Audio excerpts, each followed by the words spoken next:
कल राहुल गांधी ने जो संसद में भाषण दिया, क्या उससे आप सहमत हैं? उन्होंने भाजपा को इंगित करके हिंदुओं को उन्होंने जो हिंसक बताया, क्या आप उससे सहमत हैं? हिंदुओं को हिंसक बताना क्या सही मानते हैं आप?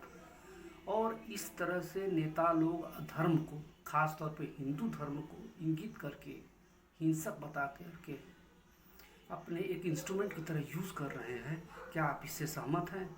इसका क्या समाधान होना चाहिए? ये क्या क्या इसके उपाय हो सकते हैं? इसके बारे में आज हम लोग चर्चा करेंगे। बहुत बहुत आप सभी लोगों का मेरे विचार के यूट्यूब चैनल में आप सभी लोगों का स्वागत है। कल राहुल गांधी ने अपने भाषण में शुरुआत तो उन्होंने शिव जी की तस्वीर के साथ में की, शिव जी के बारे में बताया, शिव और उसके और अन्य धर्मों के भी फोटो दिखा के उन्होंने अपनी बातों को, अपनी पार्टी की विचारधारा को समझाने की कोशिश किया। यहाँ तक तो सही था, लेकिन जब उन्होंने अपने भाषण में आगे बढ़ते हैं और भाजपा के सारे नेताओं को इंगित करके कहते हैं कि ये सब नकली हिंदू हैं, तो उन्होंने अब धर्म का शब्द का, हिंदू धर्म शब्द का उन्होंने क्यों प्रयोग किया? क्या उनका धर्म, हिंदू धर्म शब्द का प्रयोग करना सही था? क्यों किया उन्होंने ऐसा? उनको अधिकार किसने दिया कि कौन हिंदू है, कौन असली हिंदू है, कौन नकली हिंदू है, या हिंदू हिंसक होता है, यह किसने उनको बताया? हिंदुओं ने कभी भी अपनी आत्मरक्षा के लिए युद्ध किया है, न कि किसी की हत्या करने के लिए कभी युद्ध किया है। और जिस धर्म के को वो सपोर्ट कर रहे हैं या जिस धर्म की वो रक्षा करना चाहते हैं, उसके बारे में भी उसका इतिहास पढ़े, उसके शब्दों को उसके शब्द को जाने, उनकी विचारधारा को जाने, तब वो हिंदू धर्म के बारे में कुछ बोलते हैं तो कुछ बात समझ में आती है। लेकिन वो एक ही हिंदू धर्म के बारे में केवल बोलते हैं, यह बहुत ही निंदनीय है। और जो भी आगे उन्होंने कहना चाहा, बाकी उन्होंने मोनेटाइज के बारे में बात किया, उन्होंने मणिपुर के बारे में बात किया, उन्होंने और सब चीज़ों के बारे में बात किया, और ख़ासतौर पर जो उन्होंने अग्निवीर के बारे में बात किया, वो तो बहुत ही अच्छी बात थी कि अग्निवीर योजना उतनी लाभकारी नहीं साबित हो रही है जितनी होनी चाहिए। और उन्होंने गलत बयानी बहुत जगहों पे की, और उन्होंने संसद के बहुत सारे नियमों का उल्लंघन किया।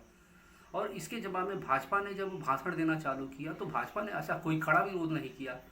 प्रधानमंत्री उठे, 2 बार उन्होंने उसका विरोध किया, लेकिन इसके बाद भी अगर राहुल गांधी नहीं मानते हैं, राहुल गांधी नहीं उसको चुप होते हैं, तो भाजपा के लोगों को कड़ा विरोध करना चाहिए और उनकी सदस्यता समाप्त करने के बारे में सोचना चाहिए। क्योंकि इस प्रकार से अगर हिंदू धर्म को साफ टारगेट किया जाएगा तो यह उचित, जिस प्रकार से इंस्ट्रूमेंट की तरह यूज़ करना चालू किया है, यह बहुत ही बुरी बात है, यह अच्छी बात नहीं है।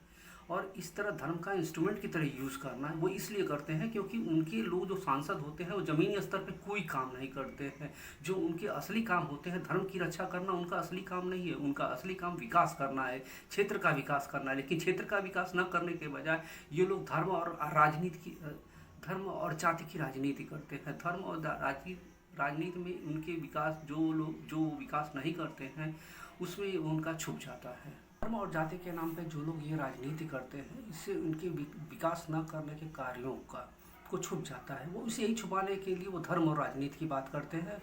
अदरवाइज उन्हें धर्म की बात करने का कोई हक नहीं है। धर्म की बात करने का हक साधु सन्यासियों को है, जिन्होंने अपना जीवन हिंदू धर्म के लिए दे देते हैं, अपना सर्वस्व निछावर कर देते हैं। अतः आने वाले वक्त में मैं भारत के सभी साधु सन्यासियों, संतों से यह आग्रह करूँगा कि इस प्रकार से जो नेता लोग धर्म का यूज़ कर रहे हैं उसको बंद करने का प्रयास किया जाए। धर्म को संसद में उठाने की न चेष्टा की जाए।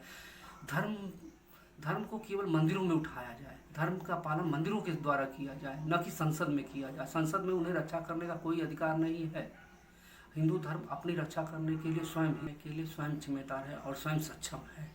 अतः इन नेताओं से ये उम्मीद ना की जाए कि वो धर्म की रक्षा कर रहे हैं, बल्कि वो अपने विकास के कार्यों को छुपाने के लिए, अपनी अकर्मठता को छुपाने के लिए वो धर्म का आड़ लेते हैं। अतः इनको चाहिए कि नेता लोग धर्म छोड़ें और साधु सन्यासियों के ऊपर छोड़े कि वो धर्म की रक्षा किस प्रकार करते हैं और किस प्रकार विस्तार करते हैं, ना कि वो लोग विकास की राजनीति करें। अगर आप मेरे विचार से सहमत हैं तो मेरे चैनल को लाइक, सब्सक्राइब करें और कमेंट अवश्य करें। कमेंट में आप यह अवश्य बताएं कि धर्म की जो राहुल गांधी ने जो भाषण दिया, जो हिंदू धर्म को हिंसक बताया, उसके बारे में आपके क्या विचार हैं।